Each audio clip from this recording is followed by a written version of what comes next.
For those of you listening on the pod, How Welcome dare in you? hour 2. All right, a little 2 for 1 there. Got it. No, All Don't right. worry, nobody's listening anyway. I agree, Bob. I agree, Uke. Which, by the way, they said the Uke celebration went really, really well in Milwaukee there. That's awesome to hear, man. And they kind of turned it into a celebration. I know it's sad losing such a great human being, ambassador for the Brewers, everything. I mean, anybody who's watched Major League, my God, man, he was such a part of my childhood, and I really didn't know much about him at the time. It was just this dude. Could you imagine the movie Major League without Bob Uecker? Like it's nowhere near the success. dude, real quick, if you guys ever want to laugh your butt off, listen to the Norm Macdonald interview about how he met Bob Uecker and just what he said. It is hilarious, man. absolutely. Yeah, we're gonna have so to get cool some of that the Brewers named the broadcast center after Bob Uecker. That's awesome. And aren't they keeping an extra mic in the booth too? They're just keeping it open, like his mic is still staying in there and everything. I think that's absolutely awesome. Yeah, that's I heard awesome. something about that today. So, all right, let's move on to defensive tackle. Matt Schneidman says they're keeping 6: Kenny Clark, Devontae Wyatt, Carl Brooks, Kobe Wooden, Warren Brinson, and Nazir Stackhouse. I have no problem with them keeping those 6. I kind of feel like there's a chance that either Kobe Wooden or Nazir Stackhouse would get cut and potentially try to move to the practice squad if of course you think you can get them over there. Now, if you think, hey, there's no chance both those guys are going to get picked up, I'm okay with them carrying 6. We'll start with you here, Emilio. What do you think, man? If your all-world offensive lineman Travis Glover had to go up and block these guys, right? Who would you want him to have to block against? Meaning, which one do you think is the weakest link out of this bunch here? With 6, not to be negative, but that's how you come up with, hey, here's the guy I would cut if we were to only carry 5. Yeah, I think it's got to be Stackhouse. Starting with the fact that we ended up drafting Brinson, we brought in Stackhouse. He had a little bit of an up and down camp. Nothing wrong with that. He's got the size. Came from a big program. I just right now might not be working out, but being able to keep 6, I would be totally fine with keeping Stackhouse. I think that you just have a nice rotation there. I just can't believe. I was doing it myself, and I'm pretty sure we were talking about it. But Kobe Wooden, potentially being on the bubble, not making the team. That was like a week ago, and at this point, I feel like there's no shot, in the world that he doesn't make it. And I just don't even realize how I was looking at it like that. But I'll take it. We got past that, and Brinson and Stackhouse is where your toss up is. I would just kind of have to lean on Stackhouse right now if I had to get rid of one of them. All right, go ahead, Tim. What do you think, Bob? Yeah, I would agree with that. That's a fair statement. We've got some time and effort and energy invested into Colby Wooden, and I think he's showed improvement in flashes over the last couple of years. So I think if it's between him and Stack, I think you put Stack on the practice squad. He's a UDFA. Could he get picked up? In theory, yes. Hopefully not. Hopefully he's there. But I feel good about this projections right here from Schneidman. Carl Brooks has had a great camp too. Yep. Another guy that's showed a lot of improvement. You really see Devontae Wyatt too, kind of stepping into his own, almost kind of assuming kind of another leadership role with that D-line group. So I feel good about that core with guys like Wooden, Brinson, and Stack hopefully coming off the practice squad, behind them. But I do think there's a chance. Like I said, I've seen it with my own eyes up close. They see something in Nas Stackhouse with this defensive line group. So I do believe there is a chance that he does indeed make the 53.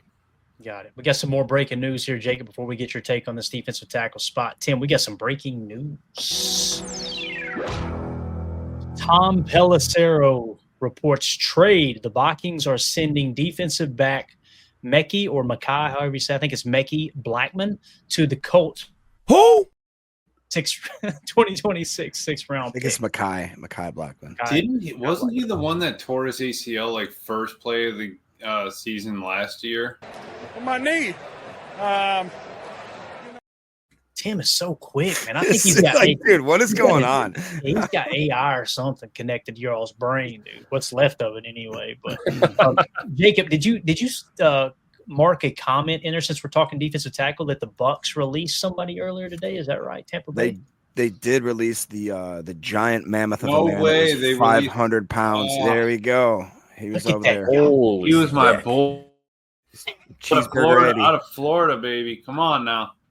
Yeah. Look at that guy right there, man. I don't know who his grandmama is, but I want to eat dinner at their house. You know what I'm saying? They know how to throw down. You talking about? Oh, could you imagine the cooking in that house? Afam says sign his ASAP. So anyway, I did see in the tweet earlier today too, Jacob. They said while he continues to work to get his weight down, is what they said. So I don't see the problem. To be honest with you. Desmond Watson. 254 on the board, baby. Because if you ever want a guy to lose weight, you send him to Green Bay, Wisconsin, and say, "Here you go." Could you imagine? Cheese curds make my stomach hurt all the time, but I do eat them though. I'm telling you, Tim, how do you do it? I don't know. He's just amazing. Go ahead, Real Jacob. quick, sorry.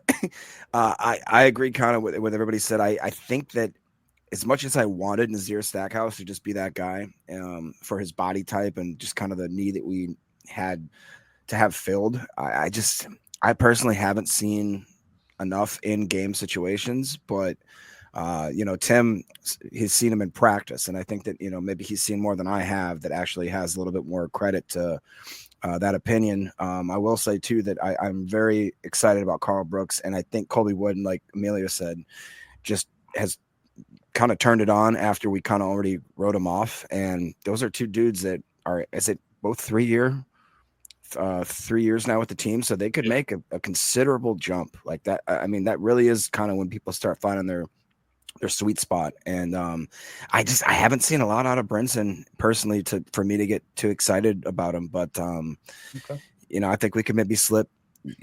What would you think if we tried to slip Brinson and Stackhouse on the practice squad and went just with like a 5? Or I mean, I know Tim, you love James Guarantee Esther you too, right? at least one of those guys is going to get picked up. Yeah, I would have to agree. Yeah, I think so too. I was going to try to pull up Brinson. I know his PFF grades weren't great in the preseason, but I felt like Brinson showed more than Stackhouse in the Right. And if they were able to bring Stackhouse on and keep Brinson and Stackhouse together, it'd be the same thing like Carl Brooks, Colby Wooden. You bring in two dudes at the same time, let them grow together, give them a couple of years together, and roll on. And then you decide at the end of year 4 who's going to stay, who's going to go. So I'm not mad at that same sort of technique. I also like the notes, though, noted here from Schneidman's predictions here. Georgia connections. Brinson's your pass rusher.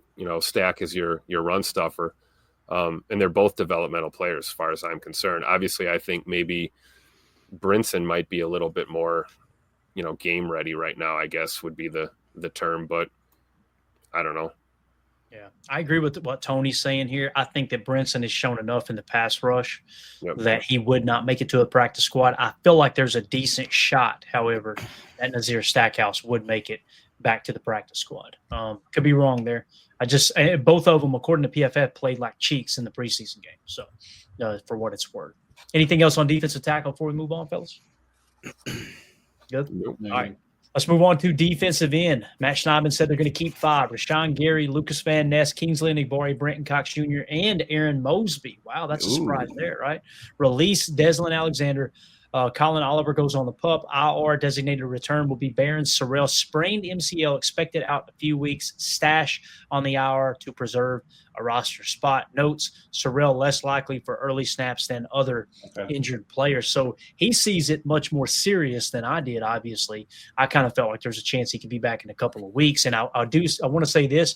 Jacob Morley tweeted out earlier today, Barron Sorrell led all rookie edge rushers. I repeat, Barron Sorrell led all rookie edge rushers in quarterback hits this preseason.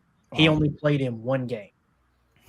So I'm telling you, we got something there as long as that knee heals up just fine. And Emilio, correct me if I'm wrong, man. You've tore an ACL. Yep. Spraining an MCL, that makes me more nervous than a full tear on an ACL, because with a tear on an ACL, you're going to repair that thing. You're going to miss a season, but you're going to come back stronger than ever. Am I wrong thinking that when you kind of sprain one and you're a defensive, either a defensive lineman or an offensive lineman, you're in the trenches? Feels like I'm a little more nervous about that. I know that was basically what Jordan Love had last year, right? The injury. Yes, right. So, right. But he's That was what Kingsley and Enagbare had the year before too, correct? Was it He were really? freaked out and thought it was bad, and then it turned out to be a sprain, and he came back pretty pretty quick and with strong. no surgery too, Tim. No right? surgery, exactly. And if it were me, Barron Sorrell, probably you're throwing obviously you're doing all the rehab you can the next 2-3 weeks, whatever. But you're throwing a brace on it. You're trying not to get rolled up on. You're trying to stay, engaged using all the muscles, getting full extension, all of that. But if you can avoid surgery, ideally, let the body heal itself and keep going. Mm-hmm. But knees can get kind of funny. As long as everything's still connected in there, I would say he's in good shape. Let's just heal it up, strengthen it back up, and keep moving. Mm-hmm. But looking at it, I see they flipped it. We had Colin Oliver on IR, and Barron Sorrell was going to sneak through on the squad, but keeping Colin Oliver at PUP actually helps us out, still leaving us with that other IR spot so I guess it would be Marshawn Lloyd and then Barron Sorrell. Gotcha. MD1, I know you're in here tonight, man. Here we go. Yeah, I've sprained. Let's see what he has to say here. Let's get a real doctor's opinion. Please. I've sprained my MCL. It's very painful and takes 4 to 6 weeks to feel decent. So there you go. That's right on par with what Matt Schneidman said. So good deal, man. Appreciate that information. What is this? Eric Sullivan says Emilio tore his ACL at Chuck E. Cheese. It depends. I mean, was I in the ball pit or going down the slide? I mean, what do you got, Eric? You're running away from it. You think God never farted? Unbelievable. Eric got the comment of the night, though, no doubt about it. So, all right. I don't even know who's up. Let's keep talking about defensive end here. What else we got? Let me take over the conversation here real quick. Let's talk about Cox. All right. He's going to be, I believe, one of the best, probably third row. You're an amazing person. You know that, don't you? Come on, man. What are you talking about? That's my job. I sincerely, I'm not even joking. I really do think that he is going to open a lot of people's eyes this year, and it's going to be a name that's in a lot of announcers' mouths. And Thick. That's terrible. It's God. Okay, what is happening?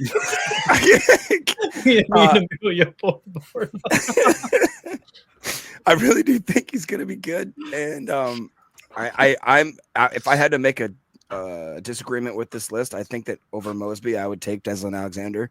Me and Tim got to see him pretty close up and personal, and I really agree. I really think that he has kind of shown a lot. And when Matt LaFleur was asked about him and the post-game conference, he he said that he is just a guy that's always going 110%, and that he doesn't ever have to tell him to get the piss hot kind of thing. So to me, I really do like Mosby, though. I really do. It's just something about Deslin Alexander just kind of flashed for me. I agree. Tim, I think this list surprises me, Tim. Does it surprise you here, man, or no? A little bit, just because I feel like, to Jacob's point, that Deslin Alexander really did flash like super hardcore towards the end of this camp in these last couple preseason games, especially.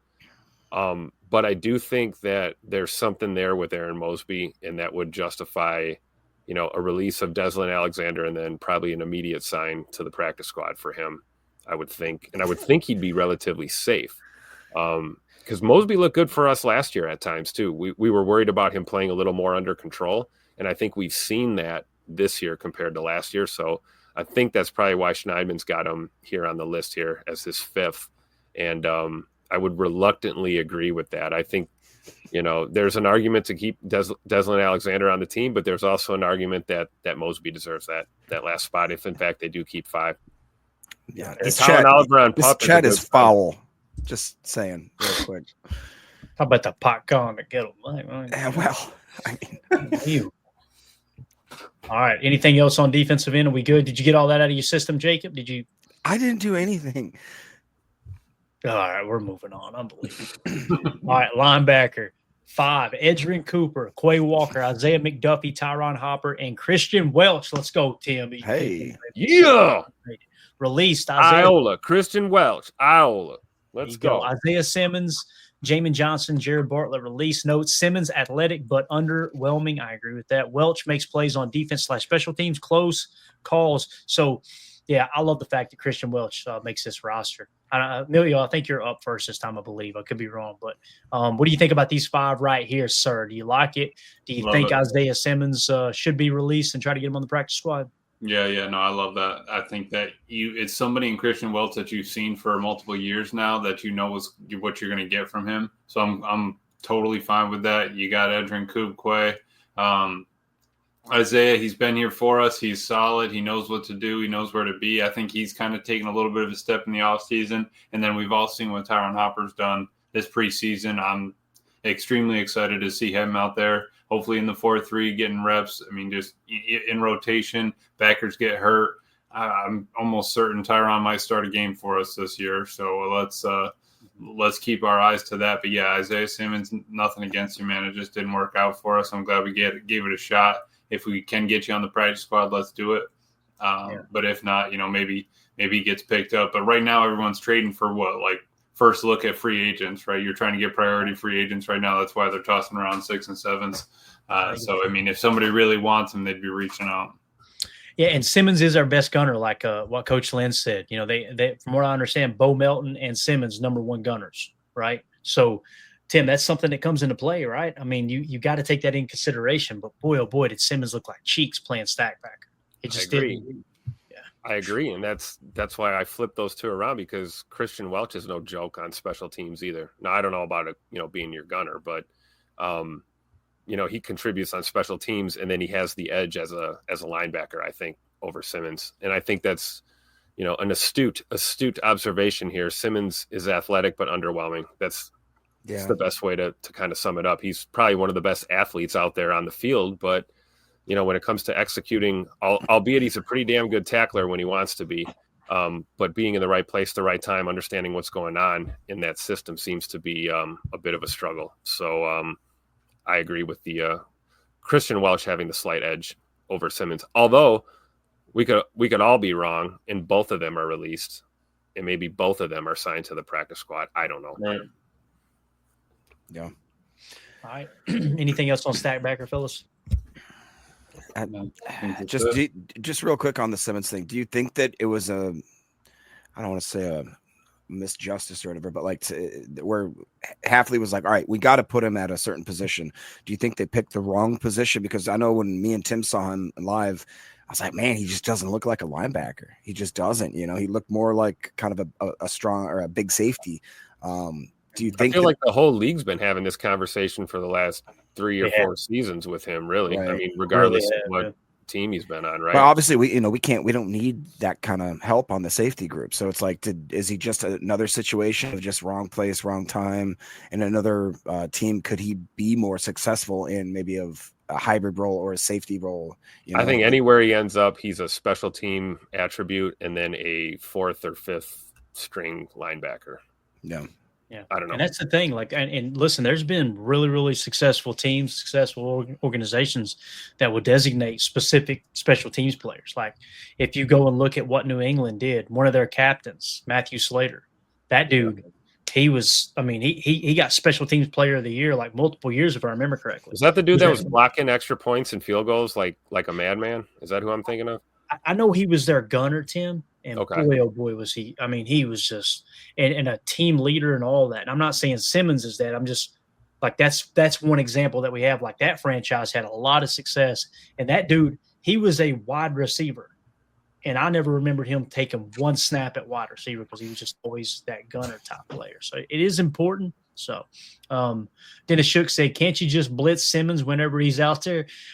I mean, yeah, you could, right? But I think teams are going to see that coming. They're going to go, all right, yeah. What's his number? 28. 28's on the field. Yeah. All right, he's just going to blitz, guys. Slide of protection. That's all we got to do. You mean like the same thing if we traded for Micah Parsons, put him on the field? Hey. Damn, he's not going to let that go. All right, let's go to the chat here real quick. Solder says, so is McDuffie or Hopper number 3? I think McDuffie's number 3 right now, Solder, but I hope Hopper is. To me, Hopper is the better. I mean, like I say the better. He has shown in this preseason, in my opinion, that he can be a better number 3 than McDuffie. Now, we might get to week 1 and he take a step back and we go right back to McDuffie type thing, right? What I hope doesn't happen, though, Soder, is that we look up 5-6 weeks into the season and he hasn't even gotten a shot. They're going to continue to roll McDuffie out there. How do you guys feel about that? Let's go around the horn there. Am I being too critical of McDuffie? Because I'm not like saying McDuffie's a bad football player, right? I love the signing. They got him on the cheap, that little 2-year extension. I think you build the floor a little bit. You got kind of a high floor there. But, man, Hopper, what he did in the preseason, I just don't think we can afford to keep him off the field. As Drew D says here, man, Hopper may be the most improved player. That's exactly what Matt LaFleur said. I was just going to say, yeah. You want to play the hot hand, right? You don't want to keep holding him back. If he's making those strides, I would agree. And I think that's where you're coming from with this. It's not a knock on Zay McDuffie. It's just the fact of the matter is, Tyron Hopper doesn't have a ceiling, apparently. And we kind of know what we get with Zay McDuffie, which is a solid football player. But we could have a potential monster on our hands with Tyron Hopper. And if you look at Coop and Quay and Tyron Hopper, that could be that trifecta we're looking for there in the middle. Right. Now we know why we moved on from Eric Wilson. Yep. They were ready. They got a couple looks at Hopper. They knew what they had. They said, all right, if this kid makes a jump, we are golden. And then, all right, we'll bring in Isaiah Simmons as a backup plan. Don't need to. We're good to go. Yeah, Donovan Schilling says maybe our Quay replacement ? I think it could be Schilling, Donovan. I think that's the plan. Is like, hey, if for some reason we can't work this contract out with Quay and get him for what we think he's worth, as opposed to what the market probably would be for Quay, because I think people will really pay top dollar for Quay Walker. He's just a physical freak.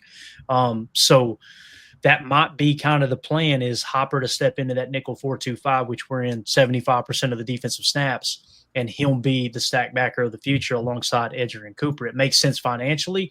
It makes sense upside-wise. However, if Quay continues to improve like we seen a little bit last year before he hurt the ankle, and then obviously we seen him, 5 snaps the other day, and boy, he looked comfortable. So the ankle looks healthy. We can check that box now. We may look up in week 3 or 4 and go, holy cow, Quay Walker, get him a contract right now before the price goes on up. That could happen. I'm just not going to sit here and pretend like I've watched him play and been like, I would pay him top stack backer money. I can't get to that point, I think about Eric Stokes, right? Not taking the option on him, and then he kind of had a prove it year. And I don't think anyone really thought that was going to happen, and it didn't. And he's a Raider now. So I believe he's a Raider, right? Did Stokes go to the Raiders? Yep. Yeah. So when I look at Quay, I think he may have a better chance to go out there and prove it this year. And then to your point, Clay, you're right. Maybe the Packers are willing to come up a little bit to keep him around, and they can work out something kind of in the middle, maybe a little below market value, maybe semi-team friendly. Maybe Quay wants to stay, and it makes sense, and they can get a deal done with him.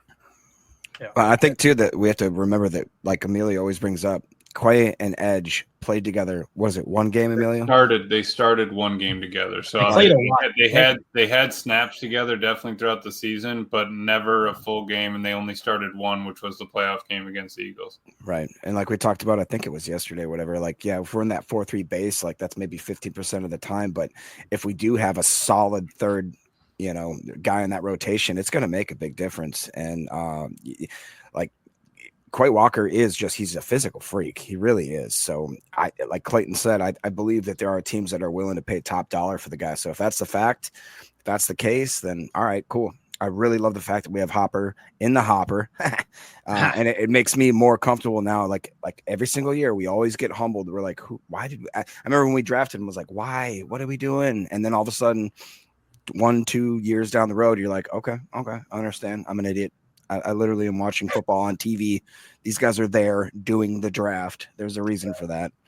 We all fall into that category for sure, man. We're all guilty of that. Cornerbacks. Matt Schneidman's got them keeping 5. Keyshawn Nixon, Nate Hobbs, Carrington Ballantyne, Bo Melton, and Kalen King completely agree with this list. Release Kamal Haddon, Corey Ballantyne, Micah Robinson, Tyron Herring. Notes, Melton adapts well from wide receiver. King stands out in camp with splash plays. Close calls among depth options. I completely agree with these 5 here. What do you guys think about those 5 right there? Yes. Yep. Sign me up. Yes, please. I'll take that. If they keep 6, Kamal Haddon's on the team. You think so? Yeah, if they keep 6, he's your 6th, I think. He played good against Seattle. Am I thinking right, Tim? Didn't he? Yeah, he did. Sure did. Yeah.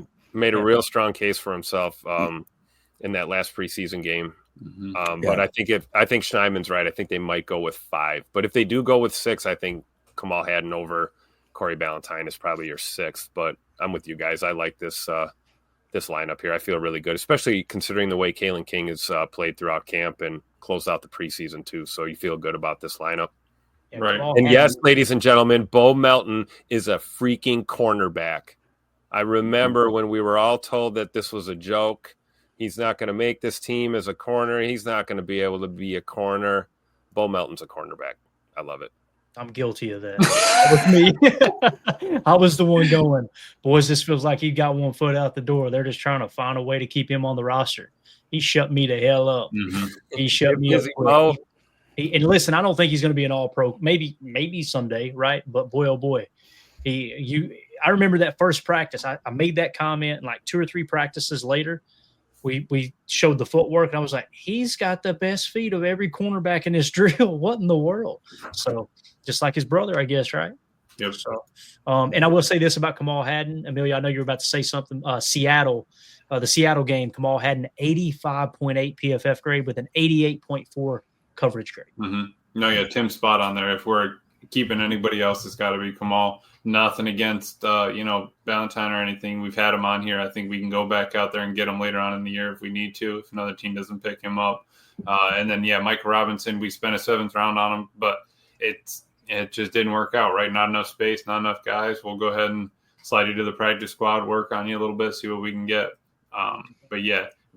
Where our cornerbacks were at the beginning of the offseason before a pre-draft and everything to where we are now, I'm pretty happy with where it all ended up. I think that's a great segue there to what JJ McQuaid says. He goes, how confident are we with this quarterback depth? Like you just said, Emilio, at the beginning of the year or at the beginning of the offseason, if you would have asked me about that, I would have said that either that or the linebacker room was our worst kind of depth, ranking that we had with a bunch of these players. But all of a sudden now, both of those positional groups, I'm just like, okay, we got some dogs in there and guys that have actually shown themselves that they can, the moment's not too big for them. Like Clayton said, I mean, I don't remember if I was honestly, I think I was kind of on the train as Ryan and Clayton was, where it's like, when you switch a guy's position, it just usually means, hey man, we're just trying to do something to keep you on the team to justify not letting you go. I think he's shown obviously that he deserves to be an NFL cornerback, which is kind of crazy to say. I would try to get Micah Robinson on the practice squad. I would hope that would happen because I think I saw some flashes of him. But I know me and Tim both watched Kamal Hadden this last week, and he was running around, man. He was throwing his shoulder down there. He was absolutely willing to throw his body around and be kind of violent, which that's what I love about cornerbacks if they're willing to do that kind of stuff. And it's tough to see like guys like, Corey Ballantyne just kind of be brought back in and let go right away. But, that's what the NFL is. It's not for long, right? Absolutely. And I just want to give a shout out to everybody watching. We got 523 people watching live. Thank you all so much for making us a part of your evening. If you would hit that like button. Also, if you're watching on X, do us a favor, click on my profile. You'll see the YouTube link there. Hop over to YouTube, sub to the channel. And if you want to be involved in the conversation, that's where all these comments are. You can comment on X, but you can't see everybody else's comments. So if you just want to crack open a cold one, hop in here with us on the live stream and comment on these knuckleheads in the chat, which viewer discretion is advised. Okay, we will say that. But just hop over to YouTube and make sure you subscribe and click that bell icon. So anything else on corner, boys? Anything at all? I know we had a couple of things marked here. Ron Sample says, is King better in coverage in the slot than Bullard? Yes. Yes, he is. But Bullard's better against the run. Right. And that's what it comes down to is like, well, here's the thing too, though, Tim. I felt like King looked better against the run. He played physical, right? Like I didn't expect him to look that physical, but I'm still going with the upside of Bullard in the slot. But I feel pretty darn good that you might not have to kick Nate Hobbs to the slot if Bullard gets a little banged up. You know what I mean? Or if a safety gets banged up and you got to throw Bullard back at safety, throw Kalen King in there, throw him to the fire. Let's see what he can do, man, because his coverage, he's improved a lot. And listen, we shouldn't be surprised about this, right, Emilio? This is Jeff Hafley's specialty, right, is DBs. And then do you put that with Derek Ansley out there as well with the DB room? My God, man. Yeah. Coming from a previous, first round thought of a player, it's not like that talent completely left him. He just didn't have a good season that next year. Didn't get too good of a shot. We picked him up, gave him a chance. He's worked on it, right? Nothing happened last year, and he's playing like, you know, his life depends on it, like his job, his contract, all that. I mean, if you want to get out there and play football, you got to show up in the preseason. I think he's done that. And like you were saying, he's coming downhill. He's not afraid to stick his nose in there. Made a couple of tackles, breaking on the ball carrier. It's an improvement that, you know, I didn't see when we were worried about taking a corner in the draft. So I'm glad that he stepped up and really has shown out for the defense there. Completely agree. Ron Sample says Keene played the run like a madman last week. He really did, man. Looked very aggressive. Let's move on to safety. Schneidman has them keeping 5. Xavier McKinney, Evan Williams, Javon Bullard, Zane Anderson, and Katan Oladapo. I think that's spot on. The Zane Anderson one kind of catches me off guard a little bit. We haven't seen him at all, right? Like, I almost kind of expected he got hurt. Right. He doesn't exist also, so. Almost expected him to like not make, you know, like not be healthy for week 1, but it sounds like Schneidman's got him on the 53, so maybe he's good to go. Tim, you've been down there in and around camp. Do you remember seeing Zane Anderson while you were at camp practice at all, man? Not since the concussion or the knee injury. He had a knee injury or something in that first preseason game. I haven't seen much of him, no. But there's a great point, Coach Len. Is he an IR designation? And KT Oladapo is there to fill in the gaps until he's back. Yeah, according to Schneidman, I mean, he doesn't mention he would go on AR. He's got him like this dude's going to be ready to roll, you know. And again, maybe that changes. If that's true, then this is great, right? This is our safety room, right? I don't think there's much of a debate. I mean, you know, keep your prayers up for Omar Brown dealing with what he's dealing with. You know, Jonathan Baldwin, Jalen Simpson. I don't think either of them, you know, surprised anyone this year. So, I think those are your 5 for sure. Yeah, I agree. All right. Anybody else on safety? Anything at all? You know what it's got to be. So, come on now. I'm glad he's back. Get it done. Easy shooter. Don't get us. He was the best guy around. I love how Jacob's the one saying, "Be careful, don't get us in trouble." Yeah, you guys know I'm the professional here, all right, everybody. I like what you said there, Clayton. I think that this has got to be the top 5. I was honestly really impressed with what I've seen from Katan Oladapo. Had high praise for him coming out. Was so excited about that draft that we had when we picked my guy Bullard and Evan Williams and Katan Oladapo, and I feel like a lot of those, all 3 of those guys are going to take a big step and help this defense. We know what we have in McKinney. I think we know what we have in Evan Williams, at least with his young talent. I want to see Zane Anderson come back and show us something. And my heart breaks for Omar Brown because I think that he was having himself a type of situation where it may have been like him or Zane. You know what I mean? They probably were fighting for that last position, but honestly, we've talked about it many times on this podcast. Hats off to Goody for transforming what was an absolute crap fest in the safety room from one year to the next. Just, gangster Goody, man. There you go. Grable 424 in the chat says, I'm wondering if Zane Anderson starts on IR. That injury sounded not great. I completely agree with you, Grable, until I seen this projection from Matt Schneidman. And maybe he overlooked it, right? Maybe he, oh, yeah, that's right. Zane probably will go on IR. And he just didn't put it in the information. But to me, this says a lot. Like, I feel like if it didn't slip through Matt Schneidman's mind, then he's probably got enough information to go, hey, this dude's going to be ready to go. He's going to be healthy for week 1. So, and like Tim said, that's great news. I don't want this to come across the wrong way. Zane Anderson played great last year in the limited time he played. He's also a good special teamer, if you guys remember. So, and not even week 1, could be week 2. As long as he's not out for the 4 weeks, you would still want him to be on that 53. Yes, great point. I just pulled up Paul Brettel had a write-up too. And he was talking about Zane Anderson working through the knee injury. Depending on the timeline, he could be an IR designated return candidate. So at this point, who knows? Got it. Biz 1987 said, you guys seem to have called most of the spots. Great job breaking everything down. Appreciate it, Biz. Now, we'll see if this is true tomorrow, right? As at 3 p.m. Central, the 53-man roster will be released. And here's the other thing, too, Biz. Keep in mind that initial 53 – usually within 24 hours, it gets shook up too, right? Like there's usually a cut or two. You pick someone else up. I remember when Micah Abernathy made the roster, and I was so excited. I was like, he freaking made it. Let's go. 6 hours later, he was cut, and they didn't even put him on a practice squad. I'm like, what happened? What's going on here? So, but appreciate the kind words there, Biz. Thank you so much, buddy. Ron Sample. Sorry. Ron Sample says Spoon didn't think Zane would be on the 53 due to injury. So there's 2 against 1 so far, right? So maybe we did originally have it right. Go ahead, Emilio. Sorry. No, I was just pulling up this one. Farva over here said they give 2 preseason IRs to return. I knew Jacob would laugh at that. You got a liter of cola over there? You got a liter of cola? I'm thinking Lloyd and Sorrell is where I was leaning. Do you have it? Does anybody else have it as Lloyd and Anderson, or is it? I'd go Sorrell for sure.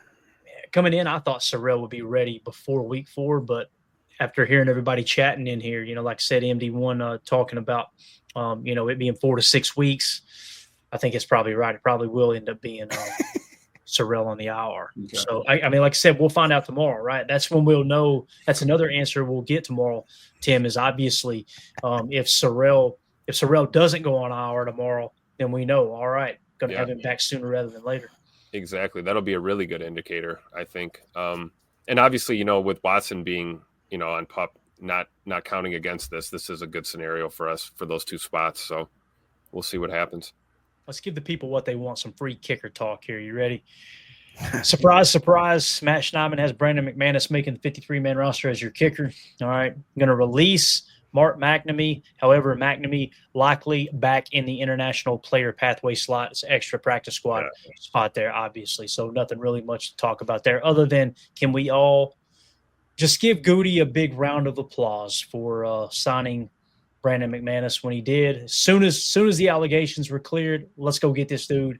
And I'm telling you, man, could you imagine if we had a young, unproven kicker right now? We don't have to imagine. Got that. We can just think back to last year, right? Yeah, definitely. J. Cole says McManus is a no-brainer. We would agree. All right, moving along. Daniel Whelan, obviously going to be your punter, long snapper Matt Orzik. Heard some people bashing Matt Orzik the other day.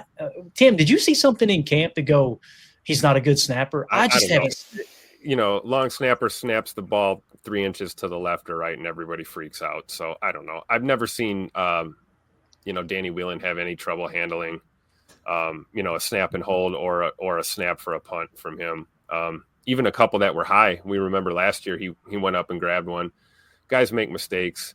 I do think that it wouldn't be crazy to think that there might be some competition in the near future at that position, but I think we're all right with Matt Orzik right now. Yeah, 2-0 for this says, I bash Matt Orzik. Daniel Whelan has saved his job. Listen, that's a fair point. How many times have we see 6'5" Daniel Whelan go up and grab that ball? Yeah, that's what I'm saying. That so maybe he's right. It's basically on Whelan. Yeah, right. It's a good point. So, another guy that's just an unsung hero on this team, man. Whelan has been so damn good. What did you think? Did you get to see him punt in person, right? Jacob, down there at the preseason game, Daniel Whelan? I honestly was very impressed. Like you talk about how the impact sound it makes when an NFL punter, and especially him, it was kind of shocking. And like I talked about last night, the wind really whips around in Lambeau more than I thought it did, just from watching it on TV. And he seemed to not only just have kind of no fear, like like nothing's too big for him. He just kind of everything is even keel, never gets nervous. But Matt LaFleur was talking about how he just he's one of those guys that like he was so good originally, and now he's kind of honing his game, and now he's working on that directional punting. Like he always had that crazy big leg, right? But now it's like he can put it on a freaking dime. Like if they were to have like I'd love to see if I could make a suggestion for like the Packers family night type thing, do a punter net. You know what I mean? Like they do the net for the quarterbacks, do that with the punters too. I bet you that we'd have some fun watching him kick into a very limited area, because it just seems like that he's getting more and more honed in. Yeah, they used to have the coffin corner drills, right, yeah. Jacob? Right. Madden 05 or 22. Oh, yeah. That soundtrack slapping, dude. Oh, man. Just drop it. And Packers actually put up a 3-minute video of Whelan. I think he was mic'd up for the game. So I have to check that out after we get off. Don't quote me exactly, but I believe Danny Whelan averaged nearly 60 yards a punt. It was well over 50 yards a punt, I think. Yeah, it was 6 of them for like 345 yards, with the longest of 67. Yep. And we basically had 10 extra punt yards than their punter for each one of his punts. So I mean, we're cruising. Love it. So Matt Schneibin's practice squad predictions as we wrap up. He said Elgersma, Clifford. So he's saying they're going to keep both quarterbacks. Abanaconda and Amar Johnson. I like keeping both those guys. Hardman, Nair, Hicks, Sims, Smith, Trey Hill, Esther, Simmons, Haddon, Robinson, Ballantyne, Baldwin, and McNamee. Don't really have any arguments there. I do. What you got? I do. Swap Nair or Hardman for my boy Will Shepherd. Tim is falling in love with Will Shepherd like I did Rudy Ford here. I love it, man. Absolutely love it. Put your foot down.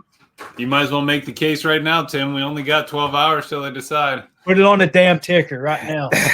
Rookie of the year, Will Shepherd. I'd have to say I don't think Nicole Hardman makes a practice squad with how many teams are wide receiver needy right now. Okay. There's a few different ones that could use a third and a fourth and a fifth. I don't feel like he's going to make it. Go ahead, Tim. What you going to say, Bo? Oh no, you mean he'll make it, but he'll get picked up is what you're saying. Oh yeah. He wouldn't last long on our practice squad. I think there's some truth to that. But yes, like Jay Cole's talking about, dude, the Vikings are reaching out to see if they can get freaking Adam Thielen back, 35-year-old Adam Thielen. Like, why would you not try to take a shot at a guy like McCole, isn't he still like 27 or 28 or something like that? I think McCole turns 28 this year. Yeah. Something like that. But yeah, Will Shepherd for the practice squad. You heard it from a fan. Let's go. Heard it from a fan right here. All right. That's it, guys. I think we're done.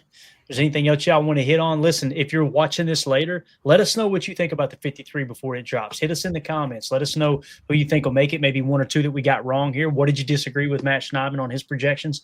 Let us know in the comments. Also, if you want to support what we do here at PTA, the best way to do so is join our Patreon group, patreon.com/Packer Fan Total Access. $3 get you access to everything on the site. We also do random giveaways just to give back to those who are supporting the channel. We'll have another autograph Lucas Van Ness rookie card coming up here real soon for a giveaway. Also looking for Travis Stace. You won the autograph Lucas Van Ness rookie card here from the giveaway last week. So appreciate everybody supporting us over there on Patreon. If you're not familiar with Patreon, hey, I don't want to sign up for something. You're being a boomer like me. I don't need another website. All right. You can also support us right here on YouTube. Just hit that join tab right below this video. And that'll get you entered into giveaways as well. So why? You know why, Jacob. I'm just going to say this, Jacob. That ball cap you got on is sweet. It looks way better than the do-rag. I'm going to bring the do-rag back. I'm going to Jake Cooper it all season. It's going to be awesome. Real quick, too, Biz1987 says, you guys doing a community pick'em or a fantasy league this year? He says, I've been out of the loop for a while. Yes, sir, we are actually through the Patreon group like Clayton just mentioned, which is perfect. www.patreon.com/PackerFan Total Access. The initial fantasy group is already filled, but I believe there was an overflow. And if there's still room, you should go there and check it out, and we'll get you in there. When is the draft, Jacob? When is your draft? Our draft is going to be August 30th, this upcoming Saturday, which happens to be my birthday, so it's going to be great. How old are you? 53? 50? Hey. I'm going to be 38. Oh, man. Getting old. That back starting to hurt yet? It's been hurting. There you go. That's what happens when you're at the office.